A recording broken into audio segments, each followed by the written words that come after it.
महाराष्ट्र विधानसभा चुनाव की तारीखों का ऐलान हो गया है। महाराष्ट्र की 288 विधानसभा सीटों के लिए एक चरण में मतदान 20 नवंबर को होगा और वोटों की गिनती 23 नवंबर की होगी। ये पहली बार होगा जब महाराष्ट्र में 6 बड़ी पार्टियों के बीच चुनाव का मुख्य मुकाबला देखने को मिलेगा।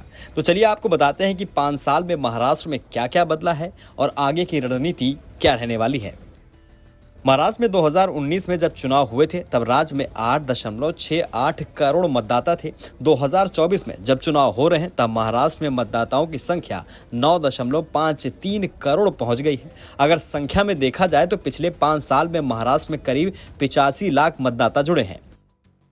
चुनाव आयोग के मुताबिक महाराष्ट्र में वर्तमान में पुरुष मतदाताओं की संख्या 4.9 करोड़ और महिला मतदाताओं की संख्या 4.6 करोड़ की है। 2019 में पुरुष मतदाताओं की संख्या 4.6 और महिला मतदाताओं की संख्या 4.2 करोड़ के आसपास था।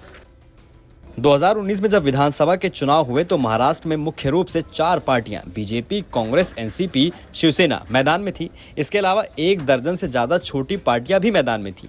वर्तमान में छोटी पार्टियों के अलावा मुख्य पार्टियों की संख्या में भी बढ़ोतरी हो गई है। एनसीपी और शिवसेना 2 धड़ों में टूट चुकी हैं। वर्तमान में BJP, Shiv Sena Shinde, NCP Ajit, Congress Shiv Sena Uddhav, NCP Sharad मुख्य रूप से मैदान में है।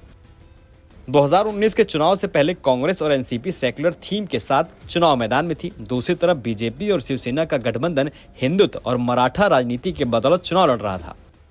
5 साल बाद अब विचारधारा की लड़ाई में काफी बदलाव आ चुका है। बीजेपी एनसीपी अजीत के साथ गठबंधन कर सेक्युलर का भी तड़का लगा रही है। वहीं उद्धव ठाकरे के आने से कांग्रेस और एनसीपी शरद हिंदुत्व और मराठा मनुष्य को भी साध रहे हैं।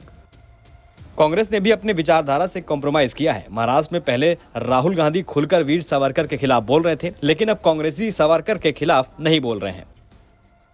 महाराष्ट्र में मराठाओं की कुल आबादी करीब 32% है। 2019 के चुनाव में मराठाओं का रुख एनडीए की तरफ था, जिसका सीधा फायदा बीजेपी और शिवसेना गठबंधन को हुआ। इस बार मराठा बीजेपी से नाराज हैं। वजह आरक्षण का मुद्दा है। मराठाओं ने हाल ही में बीड में रैली कर बीजेपी के खिलाफ मोर्चाबंदी की। मनोज जारंगे मराठा आरक्षण के नेता हैं, जो लगातार बीजेपी और एकनाथ शिंदे की सरकार पर निशाना साध रहे हैं।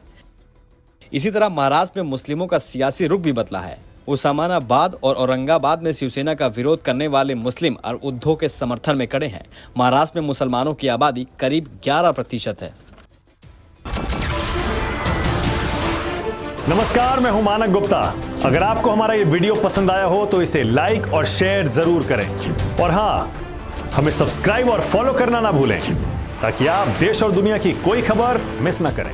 तो जुड़े रहिए हमारे साथ और देखते रहिए न्यूज़ 24।